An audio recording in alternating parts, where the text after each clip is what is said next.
Hello, my name is Chuck Easley, and I'm happy to present the paper Failure is an Option. This is joint work with my colleagues Robert Eberhardt and Kathy Eisenhart. This is part of an overall stream of research that I've been working on related to institutions and entrepreneurship, and that's included work looking at both formal and informal institutions as well as the industry context.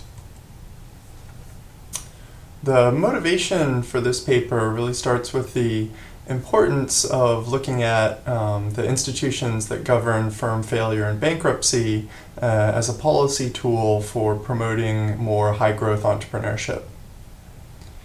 So we've seen various national level efforts to increase the levels of entrepreneurship in society, Startup America in the US. There are also efforts in Germany, Canada, Great Britain, Startup Chile, which I've been doing some research on with the doctoral student Mike Leatherby. But we still have relatively little evidence about the effects of these reforms, particularly evidence related to whether they really encourage the formation of higher performing new ventures or lead to greater economic growth. So the most common outcome for a startup firm is that it winds up failing. And so we might imagine as a result that the way that the institutions that govern failure work will have a particularly strong effect on the interests and incentives of individuals to start firms and also the types of firms that they might start. So we know from previous research on institutions and firm formation that institutions can help to encourage new firm creation, particularly when those new firms are better aligned with the changed institutional environment. So we know work from Wes Sine and Brandon Lee. We also know that there's a linkage between firm failure and firm foundings. So Sean Hyatt's work has shown how with prohibition you had a large number of failures and bankruptcies and sector of the economy producing alcohol, which led to opportunities for those producing soft drinks. We also know from Rusher Agarwal and Glenn Hecker's paper that death hurts, but it's not fatal, in the sense that these resources from failed firms often get recycled into new firms. So we shouldn't necessarily be afraid of encouraging firms to go bankrupt. We also know from prior research by Ramana here, as well as several others, that lowering the barriers to entry can increase the rate of firm formation, but perhaps just as importantly, institutional change can also shift the mix of types of individuals who start firms. So my own work in China has shown that lowering barriers to growth tended to encourage higher quality entrepreneurs. And we also know from previous work on bankruptcy law that reducing the penalties to the individuals for bankruptcy can encourage those with higher net worth to found firms. But there's still some open questions in the literature, particularly how institutional reforms might influence firm performance, and how the institutions that govern bankruptcy in particular might relate to firm performance. And this is particularly important for our understanding of how these government reforms and policies might work in relationship to entrepreneurship. So our research question is going to be how do government reforms to bankruptcy, which we're going to label failure barriers, to contrast them with the prior work that's been done on entry barriers. How do these types of reforms influence not only the formation, but also the performance of new firms? So I should take a moment to pause and recognize that there's also, while I'm going to focus on the institutional theory literature from the OT and organizational theory stream of research, there's also work that's been done which we recognize in the finance and economics literature. And this work by Aghion, David Sharfstein, who's here amongst several others, tends to argue that the optimal bankruptcy policy is going to balance ex post and ex ante benefits and incentives. So ex post is the benefit of maintaining the continuation value of the firm. This is going to need to be balanced against the ex ante incentives for the entrepreneur to provide effort in making sure that the firm avoids bankruptcy.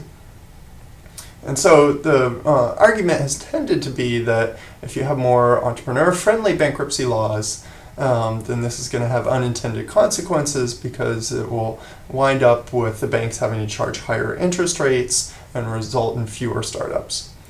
But we already have some existing research that shows that actually across U.S. states, the states that had more entrepreneur-friendly bankruptcy laws actually resulted in more rather than fewer startups. So we suspect there may be something else going on here in regards to bankruptcy reform. And I think the way I see this paper as well is part of an ongoing trend recently in the literature to kind of point out that entrepreneurship rates and entry rates are not the whole story. And in particular, Raman's work that's focused on churn and financial constraints. Bill Kerr and Raman's work on banking deregulation has looked at the size at entry, as well as work with Matthew Rose-Krampf and Tom Nicholas.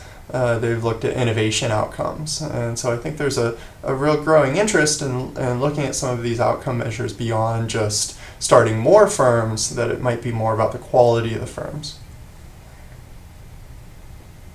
So our empirical setting is Japan. It did bankruptcy reform in 2003. Before that, the laws were quite harsh. So this is a very interesting context where there's high levels of technological innovation, but known to be relatively low levels of entrepreneurial activity. So the reform essentially led to a much faster, more rational process for going through bankruptcy. For the first time, protected personal assets and no longer required firing of the entrepreneur in the event of bankruptcy. So you could continue running the firm post-bankruptcy. So you might already be wondering how much of the story is due to Japan simply being a risk-averse culture. It's been noted since Hofstede's work in 1991 that Japan has one of the highest levels of uncertainty avoidance among countries worldwide. So we should expect that to the extent that this culture plays a role, it might blunt the effects of formal institutional reform, making it more difficult for us to find significant effects, and perhaps resulting in an underestimate of the strength of these types of formal institutional reforms. But it may be interesting to note to what extent this culture and this informal institution of uncertainty avoidance or risk aversion might be due to formal institutions, and to what extent they might actually shape this. Yet, it's important to keep in mind the bigger picture, that the empirical results on risk aversion are actually quite inconclusive. So entrepreneurs tend to actually exhibit very conventional risk aversion profiles. And while the theoretical literature often assumes less risk aversion on the part of entrepreneurs, the empirical literature has actually showed relatively no difference in risk attitudes, leading to actually the most recent papers trying to resolve this apparent paradox. And so Anne-Marie Knott and a student have a paper saying that this might be due to the fact that we need to disentangle demand uncertainty from ability uncertainty. So this is the overall timeline of the level of new company creation in Japan. And so the conventional wisdom is that a lot of these reforms that were done in the 1990s were actually not so effective if you just look at the overall level of new entry. And so this is why we're going to say that we're going to point out that it's particularly important to look at who it is that's starting firms and the performance of those firms if you want to evaluate these kinds of policies, rather than just looking at the pure level of new company creation. So our hypotheses, the first one is related to the performance effects. And so our first hypothesis is that the institutional reforms that lower bankruptcy, barriers to bankruptcy, will tend to increase the performance of the new firms that get created after the reform. So this is not looking at the performance of firms that were in existence before the bankruptcy reform, but rather we're going to compare controlling for a number of other factors, the performance of firms that are started after the bankruptcy reform to firms that were founded before the bankruptcy reform. And so there are a couple of reasons why we suspect their performance might be higher. The first one is that we suspect that this will lead to greater levels of entrepreneurship by what we're calling elite entrepreneurs, who are known in the literature to be more likely to start more highly performing firms.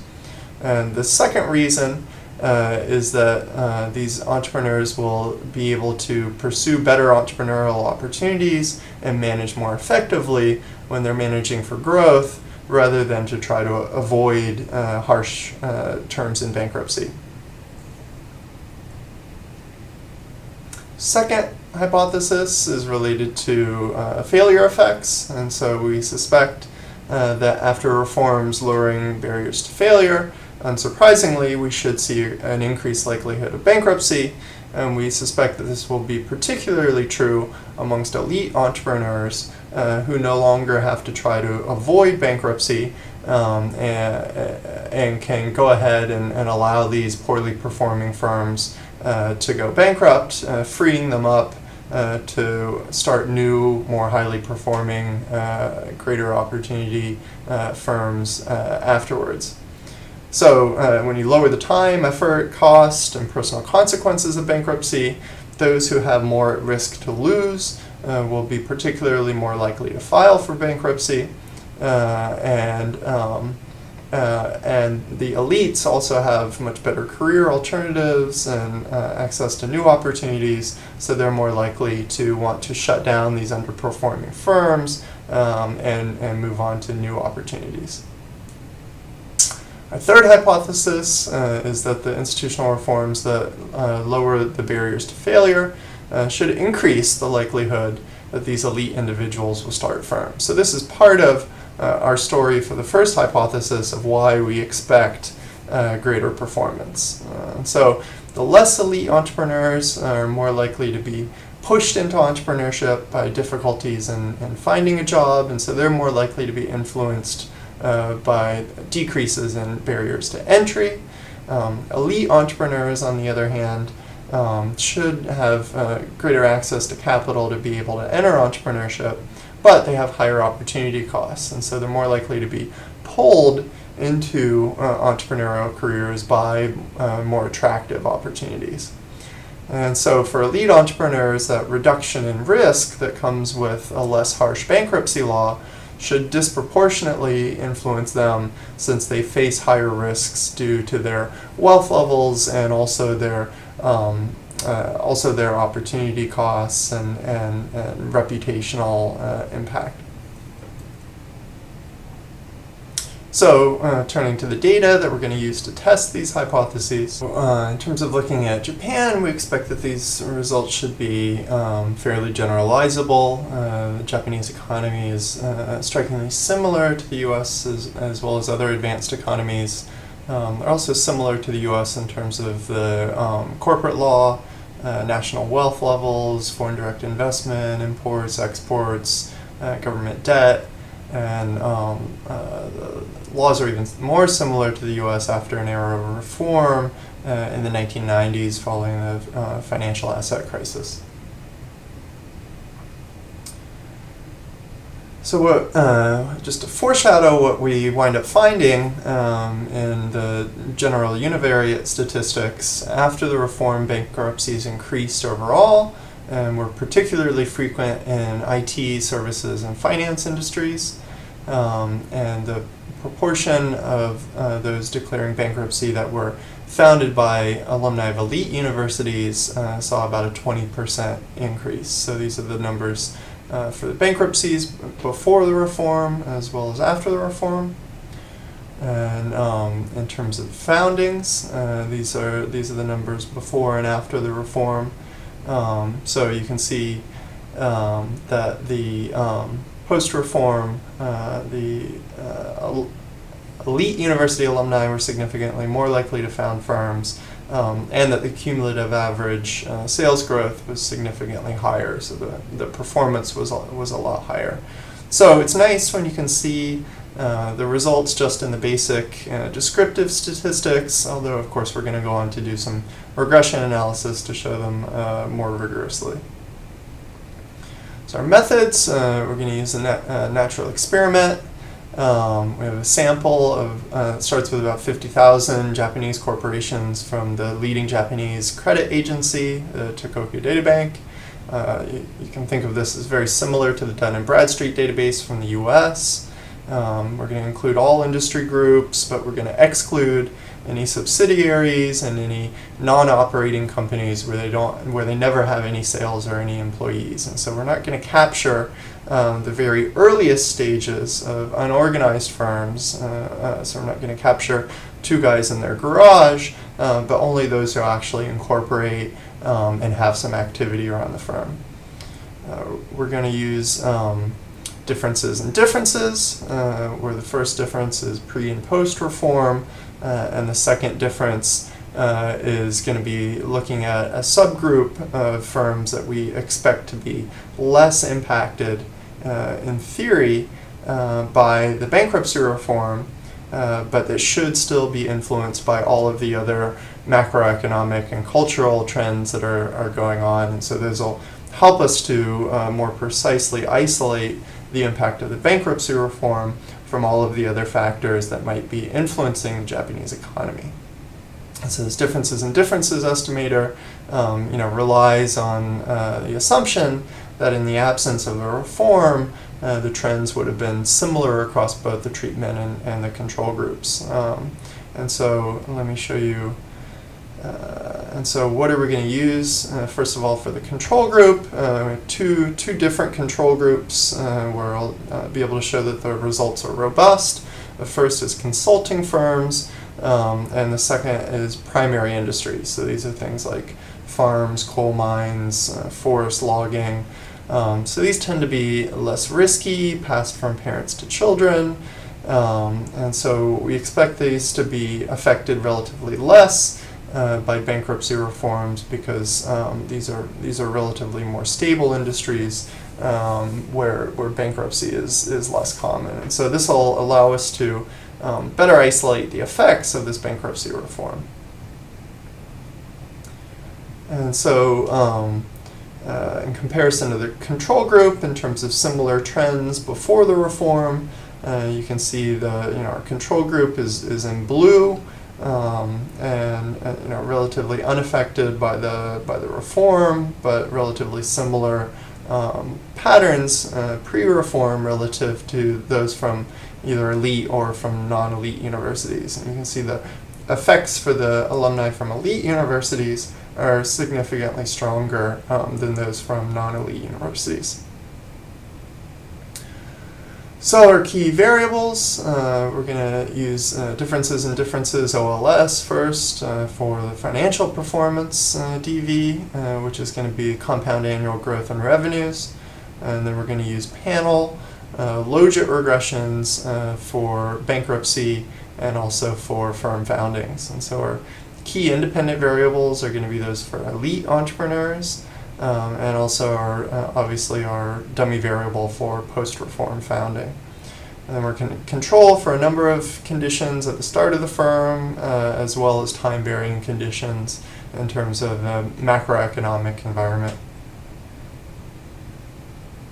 We have interaction effects and nonlinear models, and so we're going to compute the appropriate graphs and statistics to help with that, although I should note that for differences and differences, the estimator is actually the interaction effect, and so we don't need the typical Ian Norton correction because of the differences and differences models. So just first of all, simple scatter plot of the performance. You see that after the reform, you get a lot more variation in performance, and particularly on the high growth end of the spectrum. And so especially for elite entrepreneurs, they seem to be starting much more quickly growing firms. And then a bit more of a fair comparison, if we take firms founded in 2002 and compare them against firms founded in 2004 after the reform, and look at the 4-year growth rates for both sets of firms, we see significantly greater numbers of firms that are growing at the highest rates amongst those that were founded after the reform. So the reform seems to have led to the creation of a lot more high growth firms after the bankruptcy reform. And this is consistent across a number of different industries, indicating that this doesn't seem to be something that was going on just in one particular or two particular industries. And so here are performance results in regression form. The controls act as you would expect. And the key things that we're going to be interested in here are the difference relative to the consulting firms. So relative to our control group, they're growing significantly slower after the reform, as we would expect. And post-reform firms are growing significantly faster overall, and it's particularly the younger firms that are the ones that are growing faster. And so if we zoom in a bit more, in particular, the firms founded by elites tend to be more quickly growing in general, but after the reform, the growth rate of the elite-founded firms increases significantly. And so this is indicative that part of the effect is coming from an increase in the proportion of elites founding firms, but there's another part of the effect that's coming from these elites either choosing higher growth opportunities, higher risk, higher reward opportunities, or changes in how they're managing these firms in order to manage them for faster growth, rather than managing them more conservatively to simply avoid bankruptcy. And so the variance in the compound annual growth rate before the reform goes up significantly after the reform, and these differences are statistically significant. So again, our explanation is in part this is due to greater numbers of elites starting firms after the reform. And so you see in terms of age, if we define elites as those that are over, as those who are older, we see that they're significantly more likely to found firms after the reform. Or if we define elites by those who are from a top 10 university, they're significantly more likely to found firms after the reform as well. So it seems to be drawing in the best and the brightest to start firms. So let's look at our other results. Let's look at what's going on with bankruptcy. As you would expect, post-reform, firms are significantly more likely to file for bankruptcy. And in particular, those from elite universities are especially more likely to file for bankruptcy, especially after the reform. And so these are panel logit results.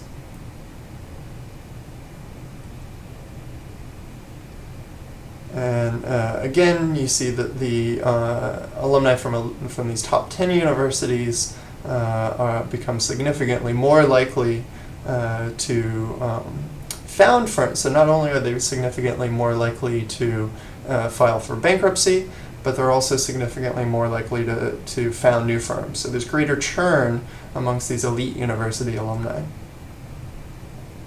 And so in regression format, these founding results, we do a piecewise hazard rate model and find that the elite founders are significantly more likely to found firms after the reform. And we're also significantly more likely to see construction firms and finance firms being founded after the reform. So we do a number of checks on the robustness of these results. In particular, we run a placebo regression, where if we change the reform year to a couple of years before or a couple of years after, then we lose the significant effects.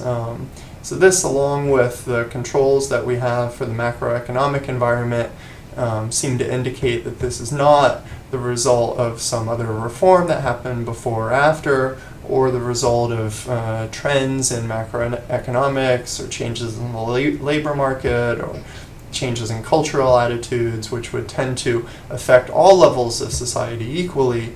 None of these can explain the particular pattern of results that we find here.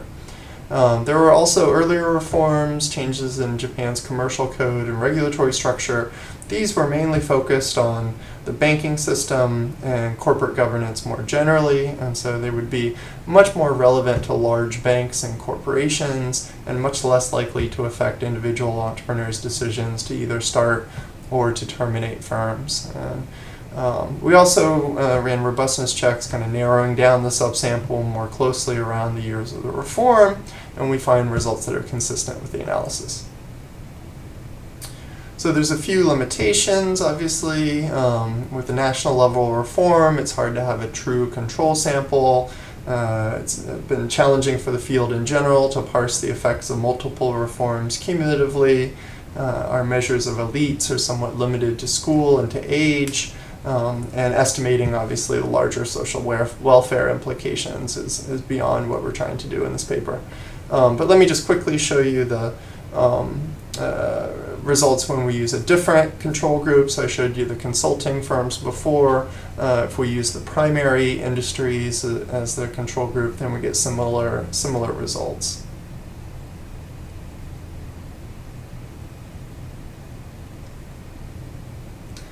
So to summarize, after bankruptcy reform, we find that higher performing firms were more likely to be founded. Elite entrepreneurs became more likely both to declare bankruptcy and to start new firms. Our theoretical contributions are to introduce this concept of a failure barrier and its implications, particularly for certain subsets of individuals. We also contribute by linking institutional reforms to firm performance, whereas previous literature had primarily looked at firm survival or entry rates. And so we want to emphasize here the implication of our findings that what happens at the end of a firm's life cycle can influence the founding of new firms and have this kind of feedback effect in the cycle of entrepreneurship.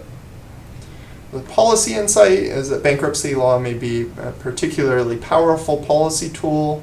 It can not only increase firm formation, the quantity of entrepreneurship, but it appears particularly effective in increasing the quality of entrepreneurship and getting more of our best and brightest to become entrepreneurs. So overall, if you remember one thing from the talk, lowering entry barriers may determine whether you can start a firm, but lowering failure barriers will determine whether you want to start one. And this has important implications for the performance of firms. So again, overall, fitting this back into my overall stream of research, which has been to emphasize how the external environment influences entrepreneurship. This fits into a series of papers showing that what we want are not institutional changes that increase the quantity of new firms, but actually institutional changes that might shape and improve the quality and the performance of the high growth startups that get created in the economy. And so this